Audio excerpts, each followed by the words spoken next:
but it's just one program. Okay, so there will be one from there. But we'll start from here. You have more check? We are just presidency and time from the radio, live radio, state radio, and maybe decide between yourself. Yeah, from the we will decide. It depends if we have to make agreement between just a check. Yeah, of course. I don't care.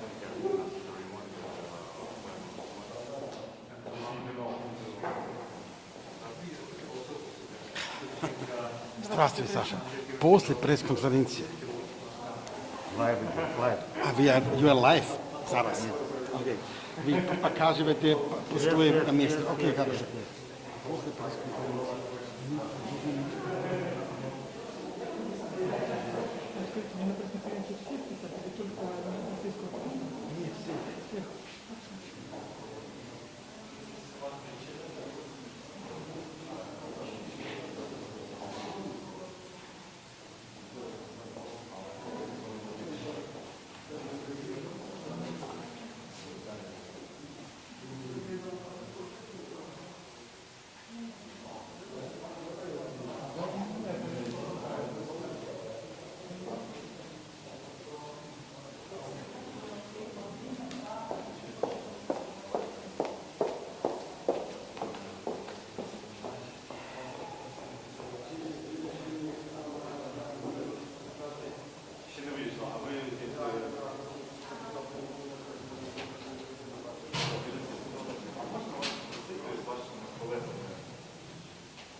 Першим є чехом, потім австріяком, там сидить словаком, словаки завжди. Австріяк от тут сидить. Ну, запитайте.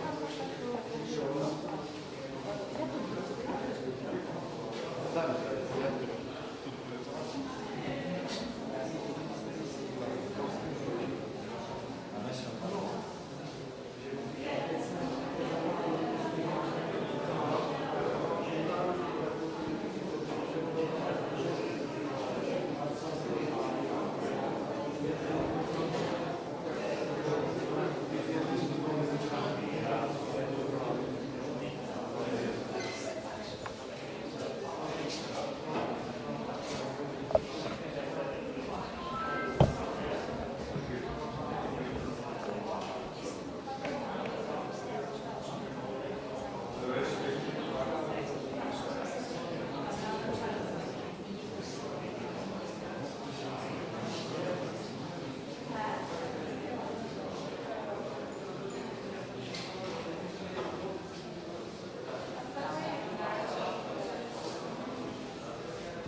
Получилось? Давай.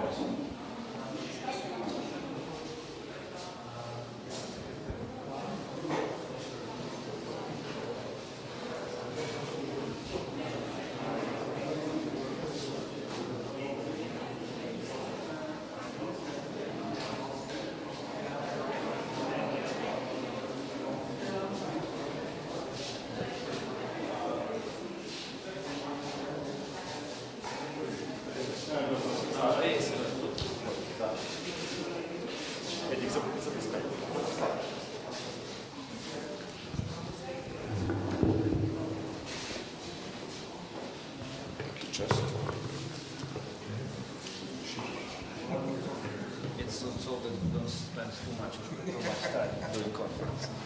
Demotivate us.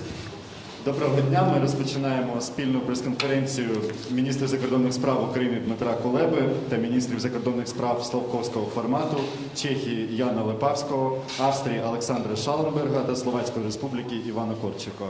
Пан міністр. Доброго дня. Доброго дня, шановні колеги, дорогі українці. Я надзвичайно радий нагоді вітати в Україні моїх колег і друзів, міністра закордонних справ Чехії Яна Липавського, Австрії Олександра Шалленберга і Словаччини Івана Корчака. Вдячний, що вони прийняли моє запрошення відвідати Україну саме зараз, в цей непростий час. І з особливою приємністю відзначаю, що вони приїхали до України втрьох у славковському форматі. Це один з тих теж малих альянсів, які існують в Європі. Ви знаєте нашу стратегію щодо так само побудови малих альянсів. Ми будемо ще тісніше, ще більше працювати зі своїми друзями, зі своїми сусідами по Центральній Європі. Вчора колеги відвідали станицю Луганську, на власні очі побачили, що таке російська агресія, до яких гуманітарних і наслідків, проблем вона призводить. Сьогодні, вчора ми розпочали наші перемовини, сьогодні їх продовжили. Ви всі знаєте, і ми вдячні Чехії за ту допомогу оборонному сектору України, яка вже була надана. Я порушив також питання про надання допомоги зі зміцнення обороноздатності України зі своїм словацьким колегою. Ми поважаємо статус нейтралітету Австрії, але і окрім військово-технічного співробітництва нам є над чим працювати. Австрія допомагає Україні в гуманітарних проєктах, політичною підтримкою в Європейському Союзі, тому з Олександром ми сфокусувалися саме на цьому. В сухому залишку я хочу, щоб якомога більше часу було у моїх колег висловитися. Я хочу сказати, що дуже важливо мати друзів, а справжні друзі проявляють себе саме в час кризи. І те, про що ми говорили ці 2 дні, і те, з якими думками колеги поїдуть і над якими темами будуть працювати, це свідчення, що Чехія, Австрія, Словаччина, вони є справжніми друзями України. Тому ще раз дякую і передаю слово моєму колезі Яну Липавському. Яне, тобі слово. Thank you very much, Ministro. We are here as the 3 ministers from Central Europe in Slavic format, Czechia, Slovakia and Austria. And we are here with one clear message. We support and give solidarity to Ukraine in its current situation. We support Ukraine's territorial integrity and its political independence.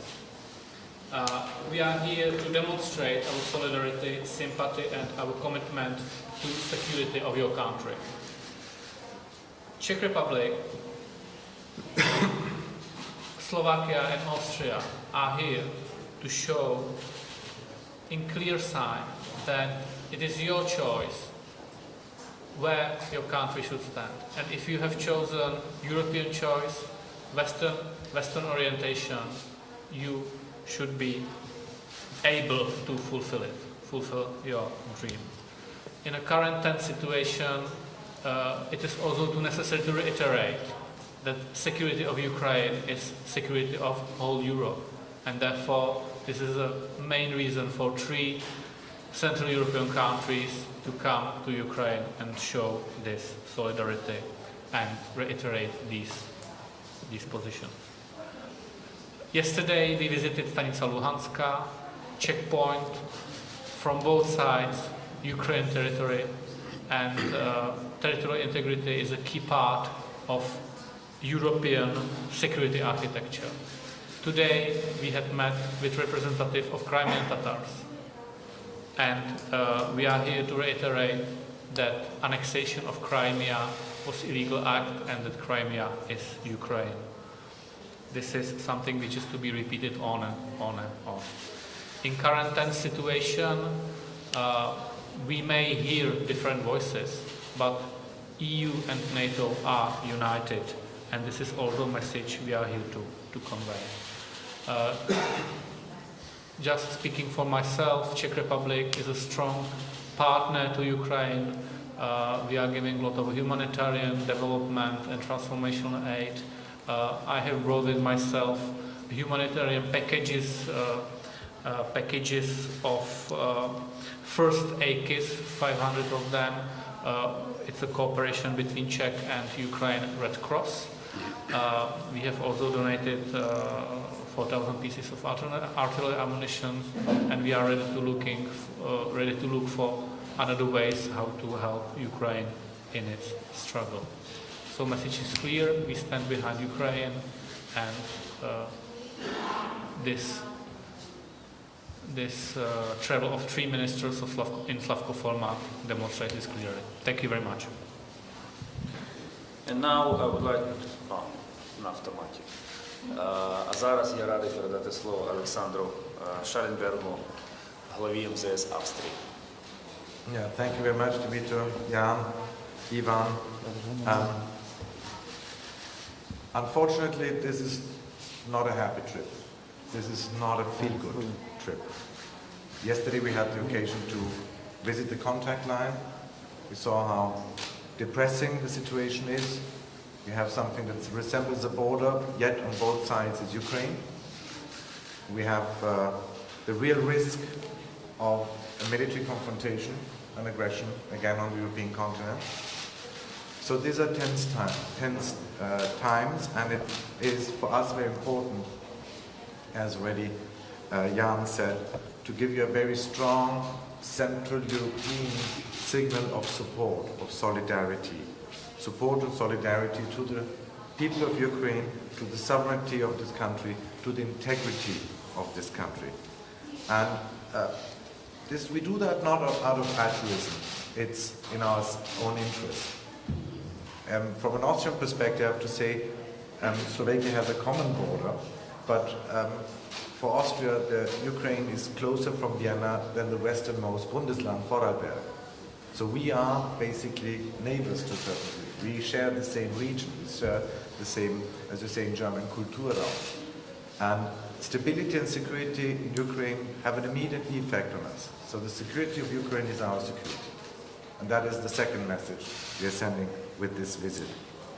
I want to commend the government of Ukraine and the president for the very prudent approach they're showing in the last couple of weeks. I can only imagine how difficult and emotionally challenging the situation must be. But they strike this very difficult balance between military security and macroeconomic stability in a very difficult surrounding without adding fuel to the fire. This is something which is very important and a diplomatic feat, I have to say. Talking about diplomacy, I strongly believe that we have not yet reached the end of diplomacy, and I'm very thankful that all these diplomatic channels are running hot, that the Normandy format is meeting again. We cannot expect quick and easy fixes, but I believe that is the best way. We have one common interest on this continent. We don't want to see military confrontation, military aggression. You don't draw borders by tanks and rockets in the 21st century. And again, a very clear message. Everybody who believes he can turn back time and go back to the past, this is no policy. It doesn't work. It never worked. And there will be no horse traders. We do have a very clear basis of European security architecture. And you cannot pick and choose. And if we talk about the indivisibility of security, as Moscow does, well, that goes both ways. It also is the principle for Ukraine. There's no first-class and second-class security, no first-class and second-class sovereignty. International law doesn't know that, and we have to be clear on these points. It's very important also from the Austrian perspective, and I have to say, talking now with the Austrian foreign minister, there's a very strong sense of consensus in the European Union. And Austria will support, in case of a further military aggression, Austria will support the sanction package. And yes, it will be painful. It will be painful for us. It will be painful for everybody involved. Do we want to go down this road? Definitely not. But it seems that we have to use these means of deterrence. And the last point from my perspective, just the signal, Austria, we stand by your side. You said it at the beginning. We are not members of NATO. We are a neutral country. We have our constitutional limits. But we stand by the side of the Ukrainian people as far as humanitarian aid is concerned. And I can announce here that the Austrian government will decide in the next coming days a further package of 2.5 million euros of immediate humanitarian aid for the International Committee of the Red Cross and Austrian NGOs who have been active here in the past and will remain active.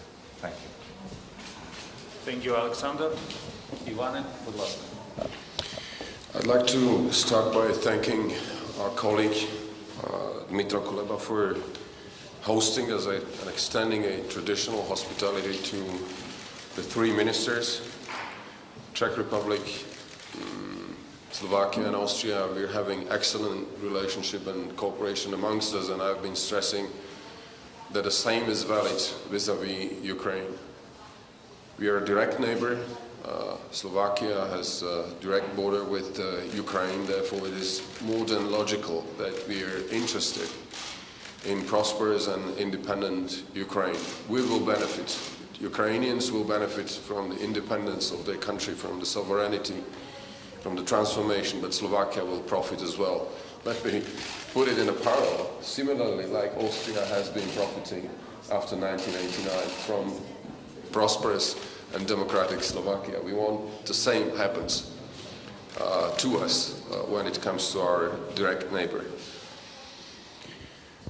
We've had very good meetings today with our colleague, with Prime Minister, and I'd like to quote your Prime Minister, who said that our trip here to Kiev is an expression of triple solidarity.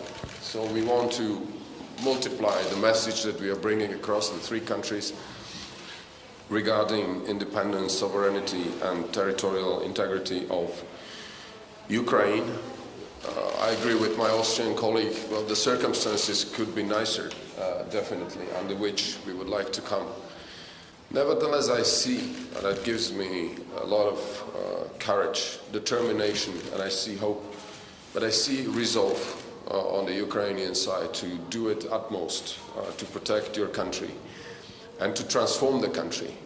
I really feel impressed by what your Prime Minister said when he, in our conversation, not only focused on current tension and the challenges Ukraine is exposed to in the East, but he put emphasis on your commitment to reforms. This is very courageous, because under these circumstances, to do what is needed for your country to transform it, the judiciary, land market reform, corporate sector reform, electricity and gas market reform, all those reforms are underway under the leadership of this government. And President Zelensky, I want to congratulate you on that.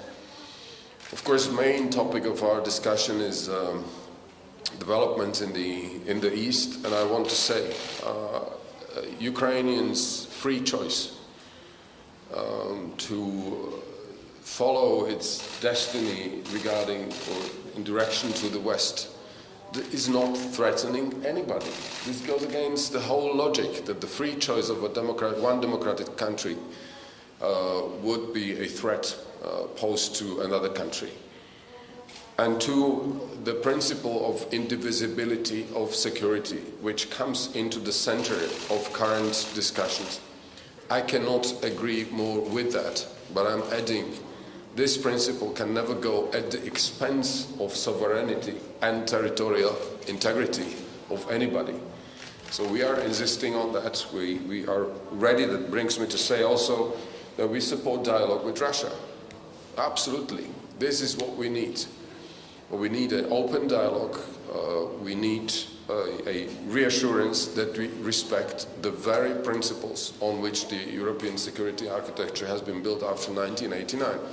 This is not negotiable. This is not negotiable. And last but not least, when it comes to assistance, we are helping individually, Austria, Czech Republic and Slovakia.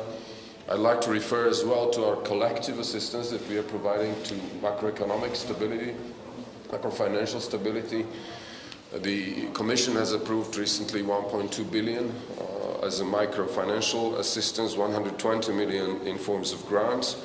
Individually, yesterday, all of us, we have projects. Slovakia at Stanica Luhanska, a medical emergency station, is operated together. Those are symbolic issues, but very important for your people. And to I have informed my dear colleague Dmytro that last week the Slovak gas transit system operator EUStream has announced that they are temporarily providing and redoubling the capacity for the flow of gas via Slovakia to Ukraine. We are ready to explore opportunities how to make it in the future commercially viable and therefore permanent. Once again, dear Dmytro, thank you very much for having us, and I'm proud that Slavko could be here today in Kiev and yesterday at Donbass.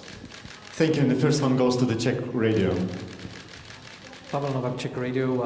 I know that Austria is a neutral country, so provided humanitarian aid in value 2.5 million euros. But two NATO countries, Czech Republic and Slovakia, can they help Ukraine in the way to NATO structures? So will these countries be advocates of a membership action plan for Ukraine, on which Ukraine is waiting since 2008 and still gets nothing from headquarters of NATO in Brussels? Thank you.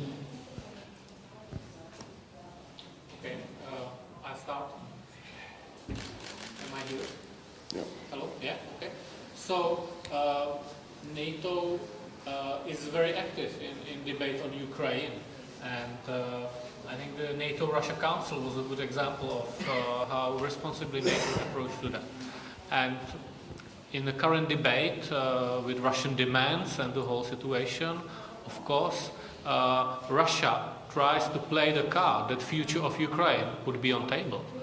But that's our principle, that we won't make any concession of the type, and that those four demands from Russian side are absolutely no way to negotiate.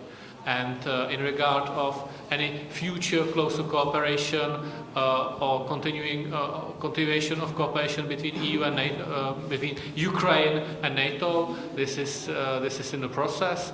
There are activities which are possible to move on, and there are activities which are being in the face of debate. And definitely, I can assure you that the Czech Republic stands on the side which is more to bring Ukraine closer and closer in this manner.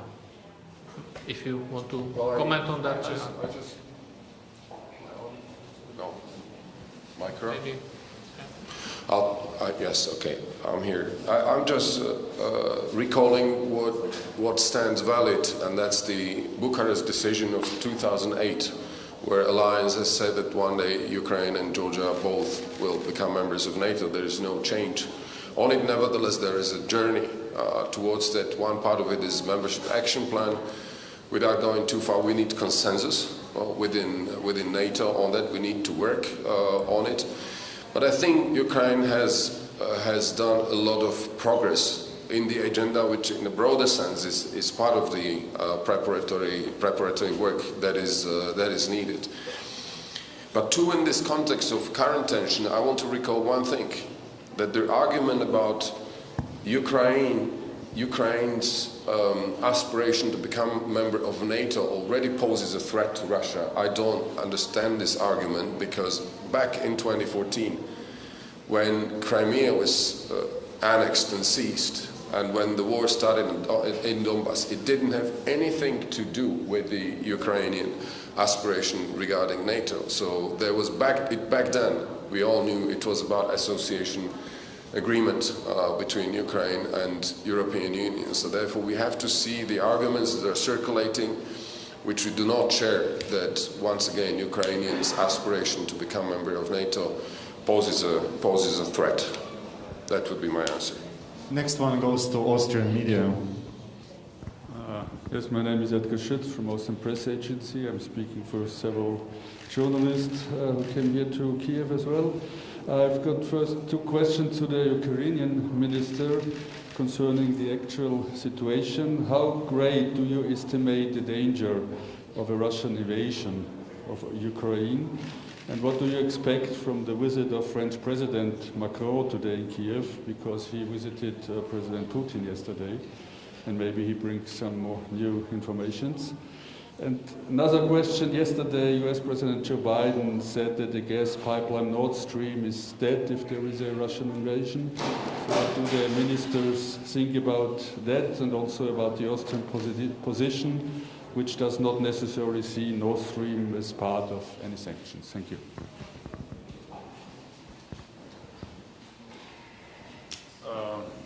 Українською чи ні?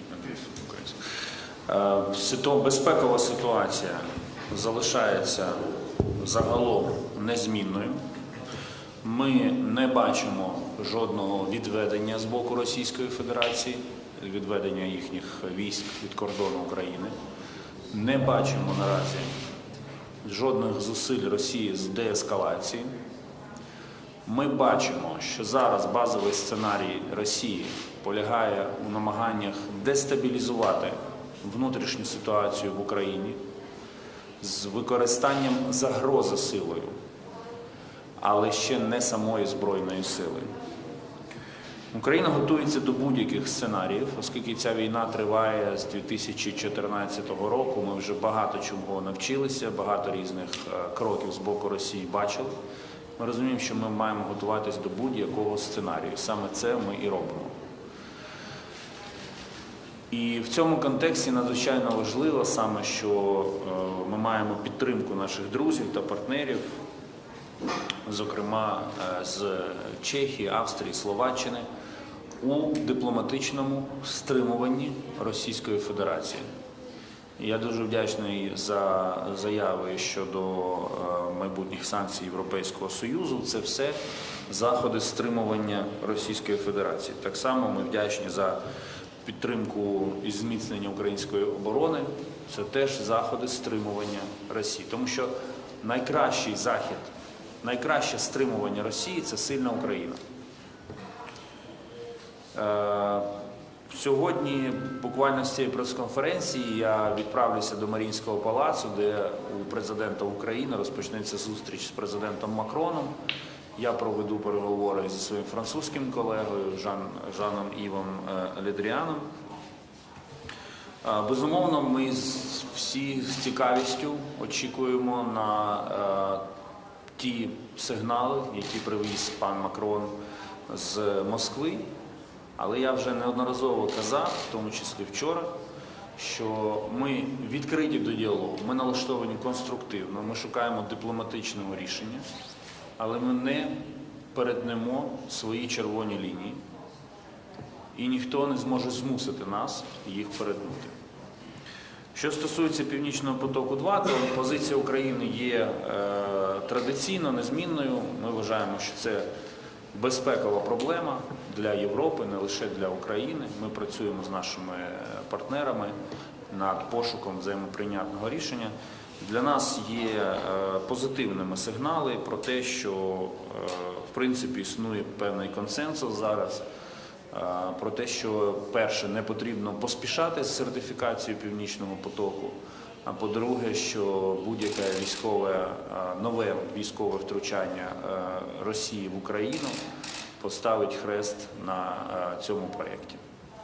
Дякую.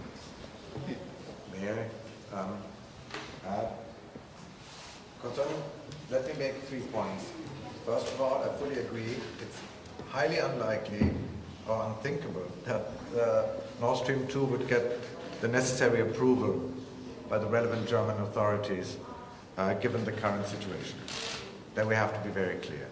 Secondly, what I said again and again publicly is, as it is a project which doesn't even work yet, I thought it was sort of a little bit absurd to make it the cornerstone of a sanction regime, which should actually create a change of behavior in Moscow. So to say I won't drive a car that hasn't even got a motor yet in it is a little bit something which is not very credible. And I'm not very happy about having a debate where we focus on 2 buzzwords, Nord Stream and SWIFT. Our relations are a lot broader and more intensive in economic ties. And yes, we are, and let me make this point again very clear, we are working within the European Union on a broad and massive sanction package in case of a military aggression. And yes, there's a consensus among member states that we go along with it. This consensus includes Austria. And as a last point, we are heavily as a country invested and present economically in Russia and in Ukraine. I have to be very clear on that. Do we like the situation we're in now? Obviously not. We have been doing an outreach to the business community in Austria. I would like to have it differently. I would like to see another future. But for Austria, it's unthinkable that we stand by idly if we think we can redraw borders with military force. This is for a country of our size in the middle of Europe, which is dependent on security, dependent on pacta sunt servanda, dependent on international law, is something which is a question of survival in the long term. And that's why we have this stance, and it will be painful. The same goes for our German friends and colleagues. We are exposed economically in Russia and in Ukraine, but we will have to take a very clear, political decision if the case arises, and I still hope it won't. And the last one to Slovak media. Greetings, ministers. This is Tomáš Berniček from Slovak News TV TA3. I have one simple question for Mr. Kuleba. I know that you have partially answered it, but still I'm gonna ask. Mr. Kuleba, I have met you a few months ago in Bratislava. During our interview, I asked you the very same question, and the question is, what does Ukraine need from EU countries? I know the situation today is maybe on the borders more intense than it was a few months ago. So I'm asking, is there anything that Ukraine needs and EU is not doing it? If you can name it and be specific. Thank you very much. Україна потребує від Європейського Союзу, який як об'єднання, як єдиного цілого. Перше – єдності. Друге – рішучості в питанні застосування болючих санкцій щодо Росії. І третє – амбітності щодо України. Нинішня криза – це унікальна нагода відкинути історичні стереотипи щодо перспектив європейської інтеграції України і дійсно подивитися на майбутнє України як члена Європейського Союзу з точки зору того, що це відповідає інтересам самого Європейського Союзу. Так, ми розуміємо, що процес розширення – це складно, це викликає дебати, але зараз вирішується майбутнє не лише, зараз в Україні вирішується не лише питання майбутньої архітектури європейської безпеки. Зараз також вирішується, якою буде Європа в наступні десятиліття. І саме тому треба припинити усім дивитися на, точніше так, тим країнам, які це все ще роблять, треба припинити дивитися на Україну через призму Росії. Треба дивитися на Україну як на самодостатнього члена великої європейської спільноти в широкому сенсі, як на майбутнього члена Європейського Союзу, разом з яким Європейський Союз буде сильнішим і економічно більш потужним. В усьому іншому ми розуміємо, що у кожної країни ЄС є свої інтереси, хтось більше залучений до відносин з Україною, хтось менше. Але зараз я перебуваю в колі друзів, які глибоко пов'язані з Україною історією, культурою, економікою і, сподіваюся, також спільним майбутнім. Thank you, Excellencies, and at this we conclude. Thank you. Thank you. Goodbye. Let's do a nice picture with the friends. And I have to run. Коллеги. Тут.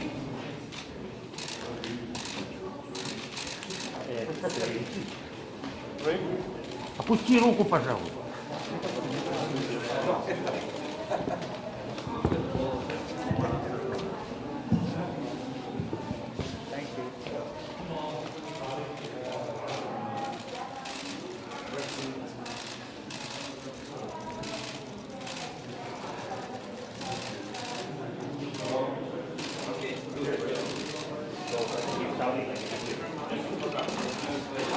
Sorry. Sasha.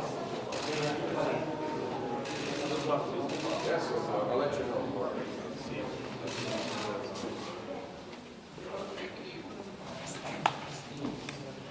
Ne, i u nas čas bude internet. Проскакивай.